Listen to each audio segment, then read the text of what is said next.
Imagine yourself a 7-year child, reluctant to go to school, goes to the school, gets slapped from fellow child, gets insulted, don't know what to do. What would you do? The one slap, one silence, one decision is, first decision, no, school is not my cup of tea, I will not go. I will drop out. This story, the child in the picture, is none other than me. 45 years back from today, I did have this experience while I was there in grade 2. Unlike in today's dates, no touch policy was not there. When I couldn't answer a question in the presence of the teacher, the fellow child who answered the right answer had a right to give a slap on my face. He did. And I got hurt because I was initially only a bit reluctant to go to the school. And unlike these days, parents also never heard what happened in the school. I went home. I was hearing the noise of that slap throughout the night. The next day morning, I said, no, I'm not going to the school. Grandmother of mine observed this weird behavior of mine. She asked me what happened. Then I narrated to her what happened. Then she didn't tell me any advice, anything. Then she was a good storyteller. She narrated the story of the man whom the world considers symbol of peace. The father of nation of India, Mahatma Gandhi. The story goes,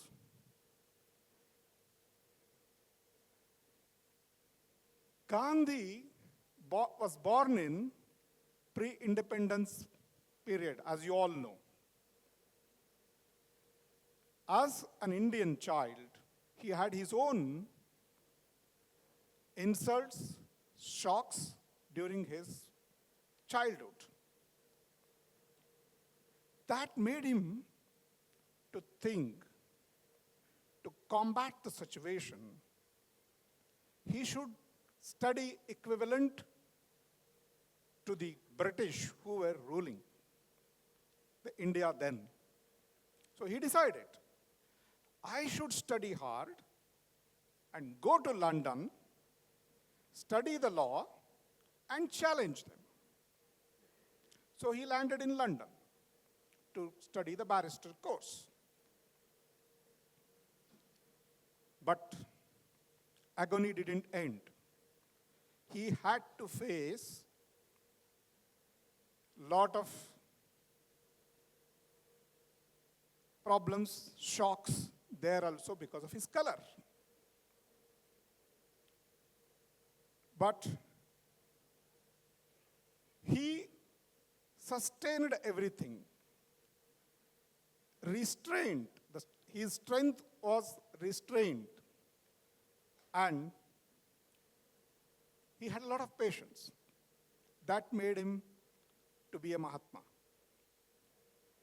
So he suffered, but he passed out the barrister course and came back to India, then happened to go to South Africa to represent a case of an Indian merchant.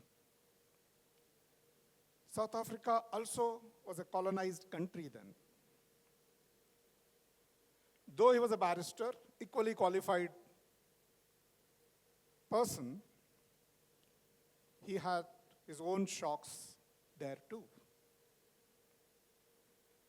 As you all know, he was traveling in a first-class cabin from Durban to Pretoria to attend the court in the cold night of 1893 at the station of Maritzburg. He was pushed off the cabin just because of the color. He had become angry but didn't react. He sat in the cold environment in the unlit waiting room of Maritzburg station and brooded over what happened. He said, again, strength is the restraint and the dignity will be in the patience. Next day, he traveled through another train to the Pretoria, attended his court case, won it. Then he decided to come back to India. His courage to act without aggression is known to everyone. It's a history. His voice has become the voice of the millions in India, and India got independence.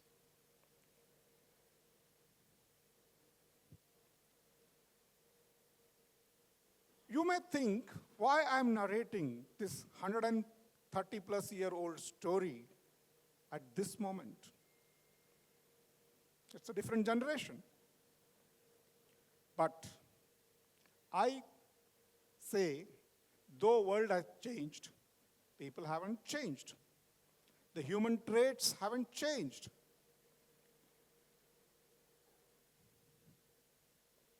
It's a recent story, 2025 story, a crown won amidst the storm. Miss Universe 2025, Miss Fatima Bosch from Mexico, was declared the winner, but prior to the declaration of her as a winner, she has undergone a big insult from the event official who criticized her and berated her on the televised event, and she didn't maintain the silence. As per the event rules, the participants are expected to follow the hierarchy and not rock the boat, but when she felt it was unjust insult, she stood up, even though the event official asked her to sit back. She didn't listen. She didn't let the intimidation take away her glory. She walked away, and the other contestants also walked away with her. This act of courage made her the Miss Universe, not her beauty, not her talent.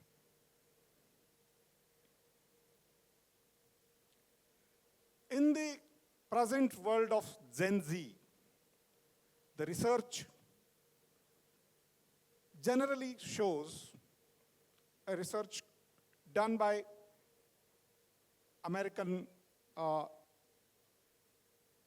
institute that 87% of Gen Z population has a lesser resilience than the older generations.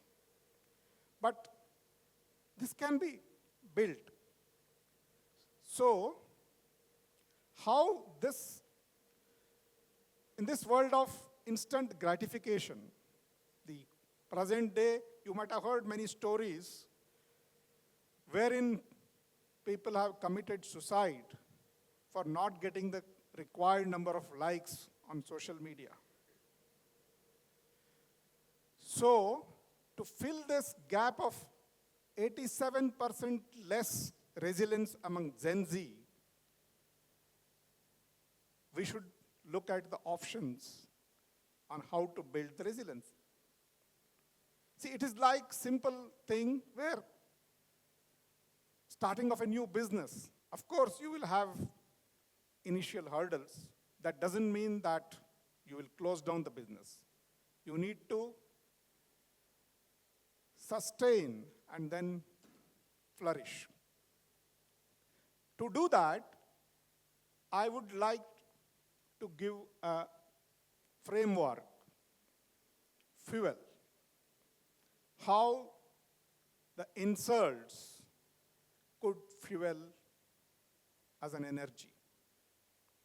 When somebody insults you, the insults do happen on a daily basis, whether your wife could, or spouse rather, not wife, could insult you, or a colleague can insult you. But if you adopt this framework, filter, when you hear somebody saying you an unwarranted thing, filter the noise. First, take out the noise. Don't react. Take out the noise. Take a deep breath and understand why, what is there in that insult. Even if it is 1% truth in that, use that for your improvements, and also understand why that negative feedback or the insult is coming up. It could be because the person who is insulting could have insecurity. Then use this insult to elevate. How do you do? When somebody insults you, your adrenaline will rush. You will rush to react to that. Don't do that. Think over and convert this energy in improving your skill set. Get into a project. It could be a small walking outside the space from where you got insulted. And like Gandhi, like Fatima Bosch, leverage this insult to achieve your goal.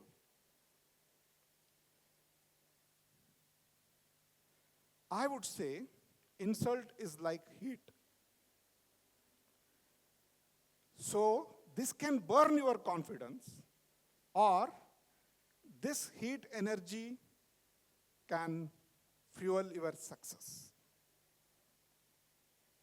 So don't let the insults burn you, let it fuel you. This has made me to stand here. Otherwise, if I could have stopped going to the school, probably I would have been a school dropout, working in some farm or some industry as a labor. Thank you.